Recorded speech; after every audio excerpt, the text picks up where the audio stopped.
السلام علیکم ورحمۃ اللہ وبرکاتہ۔ ناظرین کرام، مجھے امید ہے کہ آپ حضرات خیریت و عافیت ہوں گے۔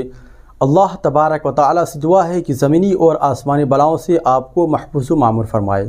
ناظرین کرام، آج کی اس ویڈیو میں دیکھیں گے مفتی سلمان ادری صاحب نے بہت ہی شاندار طریقے سے بیان دیے ہیں کہ ہم لوگ جب قرآن کو پڑھتے ہیں تو کس طریقے سے پڑھنا چاہیے۔ مفتی سلمان ادری صاحب نے بہت ہی اچھے طریقے سے بتائے ہیں۔ میں چاہتا ہوں کہ مفتی سلمان ادری صاحب کی اس بیان کو آپ سن کر کے کچھ حاصل کرنا چاہیے۔ تو آئیے پہلے اس پوری ویڈیو کو دیکھیں۔ اگر آپ چینل ہیں تو سبسکرائب ضرور کر دیں اور ویڈیو کو لازمی شیئر کریں۔ تو آئیے پہلے اس پوری ویڈیو کو آپ پہلے دیکھیں۔ یہ اللہ تعالیٰ کا کتنا بڑا کرم و احسان ہے کہ رجب سے ہم دعا کرتے رہتے ہیں کہ اے اللہ رجب و شعبان میں برکت دے دے اور رمضان تک ہماری زندگی کو پہنچا دے، اور رب تعالیٰ نے آپ سب کی سن لیا اور رمضان آپ سب کو دے دیا، ورنہ آج بھی کچھ لوگوں کی موت ہوئی ہے۔ حدیث رسول ہے، میرے آقا فرماتے ہیں قیامت کے دن رمضان اور قرآن جس کی حمایت میں کھڑے ہو گئے اس سے جنت میں جانا واجب ہو جائے گا۔ جس کی یہ شفاعت کر دیں رمضان اور قرآن، اور ساتھ میں میرے آقا صلی اللہ علیہ وسلم نے یہ بھی فرمایا یاد رکھو رمضان اور قرآن جس کے خلاف کھڑے ہو گئے تو پھر اس کو دوزخ میں جانا واجب ہو جائے گا۔ بہت سارے لوگوں کو ایسا لگتا ہے کہ 20 رکعت ہے، لمبی ہے، کون پڑھے گا، پھر پڑھ لیں گے، پھر دیکھ لیں گے۔ جس کے اندر یہ سستی اور کاہلی آئی، یہ علامت میں بتا رہا ہوں آپ کو، علامت حدیث رسول ہے نماز صرف منافق پر بھاری ہوتی ہے، مومن پر نہیں۔ مومن ہوگا تو نماز میں لذتیں محسوس کرے گا، منافق ہوگا تو اس کے لیے نماز اور بھاری ہوگی۔ ارے امام صاحب اتنی لمبی قرات کرتے ہیں، کھڑے ہیں تو کھڑے ہو گئے، رکوع میں جا ہی نہیں رہے، یہ کس کو بھاری لگتی ہے؟ جس کے اندر نفاق ہو۔ ہر سال میری عادت ہے میں قرآن جو تلاوت کرتا ہوں اس کے کچھ گوشے آپ تک رکھنے کی کوشش کرتا ہوں۔ یہ اور بات ہے کہ 6 سال کے بعد اسی ممبر پر دوبارہ ہم تفسیر بیان کریں۔ اللہ تعالیٰ اس مسجد کو ہمیشہ شاد و آباد رکھے، ہم رہیں یا نہ رہیں یہ ممبر سدا سلامت رہے۔ آج قرآن کی جو تلاوت ہم نے کی ہے وہ سورہ بقرہ، سورہ فاتحہ کے بعد پہلی سورہ قرآن میں سورہ بقرہ ہے۔ سورہ بقرہ سب سے بڑی سورہ ہے قرآن پاک میں، تقریباً 2.5 پارے پر مشتمل ہے، 280 کے قریب آیات ہیں، اور سورہ بقرہ کی بڑی برکتیں بھی ہیں۔ ایک روایت میں یہ ملتا ہے کہ پورے قرآن کا جو کچھ بھی مضمون ہے اللہ نے وہ سب سورہ بقرہ میں بیان کر دیا۔ پورے قرآن میں جو کچھ بھی ہے وہ سورہ بقرہ میں، اور جو سورہ بقرہ میں ہے وہ سورہ فاتحہ میں، پورا سورہ فاتحہ میں ہے۔ اور اسی کو مولا کائنات علی مرتضیٰ نے فرمایا کہ اگر میں سورہ فاتحہ کی تفسیر لکھنے بیٹھ جاؤں تو 70 اونٹوں کو بوجھل کر سکتا ہوں۔ کیوں؟ اس لیے کہ سورہ فاتحہ ہی قرآن کا نچوڑ ہے، قرآن کا خلاصہ ہے۔ بہت ساری آیتیں ہیں تفسیر بیان کرنے کے لیے، وقت اتنا نہیں ہوتا، مختصر سی چند چیزیں آپ کے سامنے رکھتے ہیں۔ ایک اہم آیت اس میں آئی ہے، میں تفسیر سننے کے پہلے آداب بھی بتا دوں آپ، قرآن پڑھنے کے بھی آداب اور تفسیر سننے کے بھی آداب۔ ظاہر سی بات ہے کچھ آداب وہ ہیں جو ظاہر سے تعلق رکھتے ہیں، وضو سے ہونا چاہیے نماز قرآن پڑھنے کے لیے، لا یمسہ الا المطہرون، اس کو صرف اور صرف پاکیزہ لوگ چھوئیں گے۔ کس کو؟ قرآن پاک کو۔ تلاوت کرنے کے لیے وضو شرط ہے یا نہیں؟ چھونے کے لیے سب کو پتہ ہے۔ ادب یہی ہے، ظاہری ادب یہ ہے کہ پاک رہے، جنوبی نہ رہے، حیض و نفاس والی عورت نہ رہے۔ قرآن پاک کے لیے یہ ظاہری آداب ہوئے، کچھ باطنی آداب بھی ہیں۔ قرآن پڑھنے کے لیے کچھ باطنی آداب بھی ہیں۔ تم 10 بار نہا لو، 10 بار وضو کر لو، قرآن کو ظاہری آداب کے اعتبار سے چھو تو سکتے ہو، باطنی آداب میں سب سے پہلی شرط یہ ہے قرآن پڑھنا ہو یا سننا ہو تو عشق مصطفیٰ ہونا چاہیے۔ ہاں، بغیر حب مصطفیٰ کے اگر قرآن پڑھے گا تو پھر گمراہی کی طرف بھی جا سکتا ہے۔ قرآن تو قرآن ہے۔ حدیث رسول کے بارے میں کہا گیا بخاری شریف کے بارے میں کہ بے عشق مصطفیٰ پڑھتے ہیں جو بخاری، سنا ہے نا آپ نے؟ بے عشق مصطفیٰ جو پڑھتے ہیں بخاری، آتا ہے بخار ان کو، آتی نہیں بخاری۔ بخار آ جائے گا لیکن بخاری نہیں آئی۔ جب بخاری کے لیے عشق مصطفیٰ ضروری ہے تو پھر قرآن کے لیے کتنا ہے؟ اس لیے سب سے پہلی چیز میں آپ کو یہ بتا دوں، قرآن پڑھنا ہے یا سننا ہے، عشق مصطفیٰ شرط ہے۔ سنا ہوگا نا آپ نے